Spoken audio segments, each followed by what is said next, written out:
क्या आपने कभी सोचा है कि दुनिया के अलग अलग कोनों की भूतिया कहानियां एक ही राज से जुड़ी हो सकती हैं? राजस्थान के एक गांव में एक पुराना कुआं है और कहा जाता है कि उस कुएं से मिली काली डायरी में पूरे संसार के भूत प्रेतों का सच लिखा है। गांव वाले बताते हैं ये कुआं सैकड़ों साल पुराना है। दिन में ये बिल्कुल सामान्य लगता है, लेकिन रात को इसमें से किसी लड़की के रोने की आवाज आती है। कहते हैं कई लोगों ने झांकने की कोशिश की, लेकिन जो भी नीचे देखने गया कभी वापस नहीं लौटा। एक रात गांव का एक लड़का अपने दोस्तों को साबित करने गया कि ये सब झूठ है, लेकिन जब उसने कुएं में झांका, उसे पानी की जगह एक काली डायरी तैरती हुई मिली। डरते हुए भी उसने डायरी उठा ली और यहीं से उस लड़के की जिंदगी बदल गई। Back story of diary.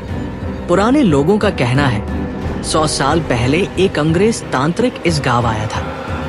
वो पूरी दुनिया की आत्माओं को एक डायरी में कैद करता था, लेकिन उसकी मौत के बाद वो डायरी गायब हो गई और अब सालों बाद उसी कुएं से बाहर आई। डायरी के पहले पन्ने पर सिर्फ एक नाम लिखा था, आओकीगारा, यानी जापान का वो जंगल, सुइसाइड फॉरेस्ट।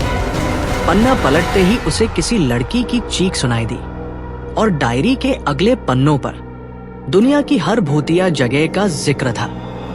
पेरिस की कैटाकोम्स, अमेरिका का एमिटीविले हाउस और हमारे भारत का भानगढ़ फोर्ट। जैसे जैसे वो पन्ने पलटता गया, उसके कमरे का माहौल बदलने लगा। पंखा अपने आप बंद हो गया, दीवारों पर अजीब सिंबल्स उभरने लगे और अचानक वही लड़की उसके सामने खड़ी थी, जिसकी आवाज कुएं से आती थी। उसकी आंखें बिल्कुल काली थी और हाथ में वही डायरी थी। अगले दिन वो लड़का गायब था, लेकिन गांव वालों ने कुएं के पास वही काली डायरी पाई और इस बार उसमें नया पन्ना जुड़ चुका था। उस पन्ने पर लिखा था, तुम अगला हो। लेकिन ये पन्ना आखिर किसके लिए लिखा गया था? क्या ये कुआं सिर्फ एक जगह नहीं, बल्कि पूरी दुनिया के हॉन्टेड प्लेसेस से जुड़ा हुआ एक दरवाजा है?